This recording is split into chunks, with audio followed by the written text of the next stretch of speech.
മലയോര മേഖല ശരിക്കും വികസനത്തിന്റെ പാത കൊടുക്കുന്നത് പി വി അൻവറാണ്. പി വി അൻവറുമായി പിന്തുണക്കാനുള്ള പാർട്ടിയിൽ അങ്ങനെ ഒരു തീരുമാനം പെട്ടെന്ന് വരാനുള്ള കാരണം സ്വന്തം കീശയിലെ പണം ഉപയോഗിച്ചുകൊണ്ടാണ് ആദ്യം തന്നെ ഡയാലിസിസ് മെഷീൻ അവിടെ വെച്ചിട്ടുള്ളത്. സ്വന്തം കാശെടുത്തുകൊണ്ടാണ് ജനറേറ്റർ സ്ഥാപിച്ചിട്ടുള്ളത്. ഈ മലയോര മേഖലയിലെ എന്നിട്ട് ഈ മലയോര ഹൈവേ കഴിഞ്ഞ ഈ 8-9 വർഷം കൊണ്ട് മലയോര ഹൈവേ കംപ്ലീറ്റ് പൂർത്തീകരിച്ചു കൊടുത്തുകൊണ്ടിരിക്കുകയാണ്. LDF ഭരണത്തിലിരിക്കുമ്പോൾ LDF ആണ് ഇതൊക്കെ കൊണ്ടുവന്നതാണ് പറയുന്നത്. LDF ഇരിക്കുമ്പോൾ ഈ നിയോജകമണ്ഡലം 38 വർഷം UDF ആയിരുന്നല്ലോ. ആ UDF ആയിരിക്കുമ്പോൾ P V Anvar 2016 Nilambur MLA ആയതിനു ശേഷമല്ലേ വികസനം വന്നത്.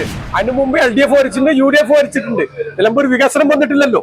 അപ്പോഴല്ലേ എല്ലാ ഭാഗത്തും മലയോരയും ഹൈടെക് സ്കൂളുകളും മാനവേദ സ്കൂൾ സ്റ്റേഡിയം എന്നൊക്കെ അടങ്ങുന്ന വരുന്നത്, സിവിൽ സ്റ്റേഷൻ എല്ലാം അടങ്ങിയത് പി വി അൻവർ വന്നതിന് ശേഷമല്ലേ.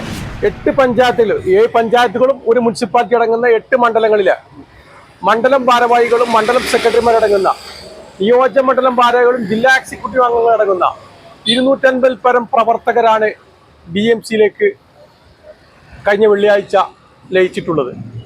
അതിന്റെ പ്രധാനപ്പെട്ട കാരണം എന്ന് പറഞ്ഞാൽ അൻവർ ഉയർത്തിയ മുദ്രാവാക്യം, അൻവർ DMCയിൽ ഉപരി അൻവർ ഈ നിയോജകമണ്ഡലത്തിൽ 9 കൊല്ലം ചെയ്ത സേവന പ്രവർത്തനങ്ങൾ, ഈ നാടിന്റെ ഓരോ മുക്കും മൂലയിൽ നടത്തിയ വികസനങ്ങൾ, ഈ മേഖല 2016 മുമ്പ് ഇവിടുത്തെ വിദ്യാഭ്യാസ മേഖല തകർന്ന് തരിപ്പിടമായി കൊണ്ടിരിക്കുകയാണ്. എല്ലാവിധ ഹൈസ്കൂളുകളും UP സ്കൂളുകളും LP സ്കൂളും എല്ലാ സ്കൂളുകളും വളരെയധികം ശോചനീയാവസ്ഥയിലായിരുന്നു. ഇന്ന് 2016 ശേഷം ഏത് സ്കൂൾ എടുത്ത് നോക്കിയാലും നിങ്ങൾക്ക് നോക്കാം, ഹൈടെക് സ്കൂളുകളും സ്മാർട്ട് ക്ലാസ് റൂമുകളും പുതിയ പുതിയ ബിൽഡിങ്ങുകളും എല്ലാവിധ ഫെസിലിറ്റി സൗകര്യങ്ങളുള്ള സ്കൂളുകളാണ് ഇന്ന് നിലമ്പൂർ നിയോജകമണ്ഡലത്തിലുള്ളത്. ഒന്നാമത്തത്. രണ്ടാമത്തെ, ആരോഗ്യരംഗം. ഏത് ജില്ലാ ഹോസ്പിറ്റലാണെങ്കിലും, നിലമ്പൂർ ജില്ലാ ഹോസ്പിറ്റലാണെങ്കിലും, അതുപോലെ തന്നെ താലൂക്ക് ഹോസ്പിറ്റലുകളാണെങ്കിലും, ഡിസ്പെൻസറികളാണെങ്കിലും, ഏത് ഹോസ്പിറ്റലാണെങ്കിലും ഇന്ന് ഉയർന്ന നിലവാരത്തിലാണ് നിലമ്പൂർ നിയോജകമണ്ഡലത്തിലെ ആരോഗ്യരംഗം. അതിലെ പ്രധാനപ്പെട്ട ഒരു കാര്യം, ഡയാലിസിസ് രോഗികളെ ഏറ്റവും കൂടുതലുള്ള മേഖലയാണ് നിലമ്പൂർ താലൂക്ക്, നിലമ്പൂർ നിയോജകമണ്ഡലം. ഡയാലിസിസ് രോഗികൾക്ക് ഡയാലിസിസ് കൊടുക്കാൻ പറ്റാത്തൊരു അവസ്ഥയായിരുന്നു നിലമ്പൂരിൽ. നിലമ്പൂർ ജില്ലാ ഹോസ്പിറ്റൽ ഡയാലിസിസ് സെന്റർ ഉണ്ട്. പക്ഷേ സർക്കാരിന്റെ ആരോഗ്യ വകുപ്പിന്റെ ഉത്തരവ് പ്രകാരം നിയോജകമണ്ഡലത്തിൽ ഡയാലിസിസ് സെന്ററുകൾ ജില്ലാ ഹോസ്പിറ്റലിൽ മാത്രമേ തുടങ്ങാൻ പറ്റുള്ളൂ എന്നാണ്. എന്നാൽ താലൂക്ക് അടിസ്ഥാനത്തിൽ ബ്ലോക്ക് ഹോസ്പിറ്റലിൽ പോലും ഡയാലിസിസ് സെന്റർ നിലമ്പൂർ ചുങ്കത്ര പഞ്ചായത്തിൽ തുടങ്ങാൻ പി വി അൻവറിന് സാധിച്ചു. മറ്റ് കേരള സംസ്ഥാനത്തിലെ ഒരു താലൂക്കിലും ഒരു നിയോജകമണ്ഡലത്തിലും ഒരു ഡിസ്പെൻസറിയിലും പിന്നെ ഡയാലിസിസ് സെന്ററുകളില്ല. എന്നാൽ നിലമ്പൂരിൽ മാത്രം ഡയാലിസിസ് സെന്റർ ബ്ലോക്ക് അടിസ്ഥാനത്തിലുള്ള ബ്ലോക്കിന്റെ കീഴിലുള്ള ഡിസ്പെൻസറിയില് തുടങ്ങാൻ അൻവറിനെ കൊണ്ട് സാധിച്ചു. സ്വന്തം കീശയിലെ പണം ഉപയോഗിച്ചുകൊണ്ടാണ് ആദ്യം തന്നെ ഡയാലിസിസ് മെഷീൻ അവിടെ വെച്ചിട്ടുള്ളത്. അതുപോലെ തന്നെ ജില്ലയിലേക്ക് നിലമ്പൂരിലേക്ക് മത്സരിക്കാൻ വരുമ്പോൾ നിലമ്പൂർ ജില്ലാ ഹോസ്പിറ്റലിൽ ഒരു ജനറേറ്റർ ഉണ്ടായിരുന്നു. സ്വന്തം കാശെടുത്തുകൊണ്ടാണ് ജനറേറ്റർ സ്ഥാപിച്ചിട്ടുള്ളത്.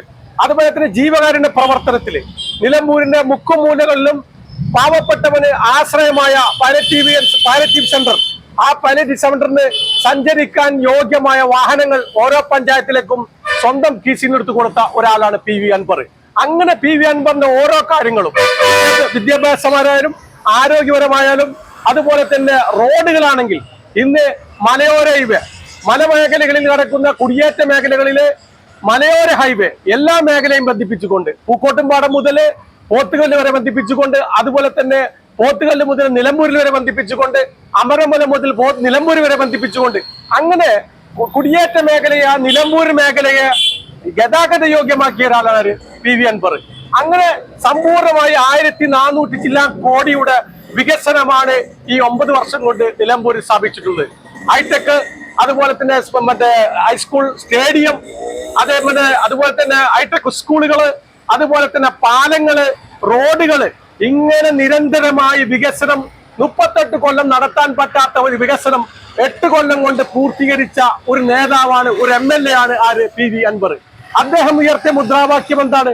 ഇവിടുത്തെ മലയോര കർഷകർക്ക് വേണ്ടി, കർഷകരുടെ കാർഷിക വിളകൾക്ക് കാട്ടുമൃഗങ്ങൾ കൊണ്ട് ജീവിക്കാൻ പറ്റാത്തൊരു ചുറ്റുപാട്, ടാപ്പിംഗ് തൊഴിലാളികൾക്ക് രാവിലെ ടാപ്പിംഗ് ഇറങ്ങാൻ പറ്റാത്ത അവസ്ഥ, കരടിയുടെ ആക്രമണം, പുലിയുടെ ആക്രമണം, കടുവയുടെ ആക്രമണം, ആനയുടെ ആക്രമണം, ഇങ്ങനെ കാട്ടുമൃഗ ആക്രമണങ്ങൾ കൊണ്ട് കർഷകരും കർഷക തൊഴിലാളികളും ബുദ്ധിമുട്ടുമ്പോൾ അവർക്കെതിരെ ശബ്ദമുയർത്തിക്കൊണ്ട് ജയിലടക്കപ്പെടുന്ന ഒരു സന്ദർഭം കൂടി നിങ്ങൾക്കറിയാം. മലപ്പുറം ജില്ലയിലെ ന്യൂനപക്ഷ വിഭാഗങ്ങളെ കാക്കിക്കുള്ളിലുള്ള RSS ലോബി കള്ളക്കേസുകൾ ഉണ്ടാക്കിക്കൊണ്ട് വെറും 9,000 8,000 കേസായിരുന്ന മലപ്പുറം ജില്ലയെ 35,000 കേസ് ചാർജ് ആക്കിക്കൊണ്ട് മലപ്പുറം ജില്ലയെ ഒരു തീവ്രവാദ ജില്ലമായ നീക്കം നടന്നപ്പോൾ അതിനെ ശക്തമായി എതിർത്തതാരാണ് PV അൻവറാണ്.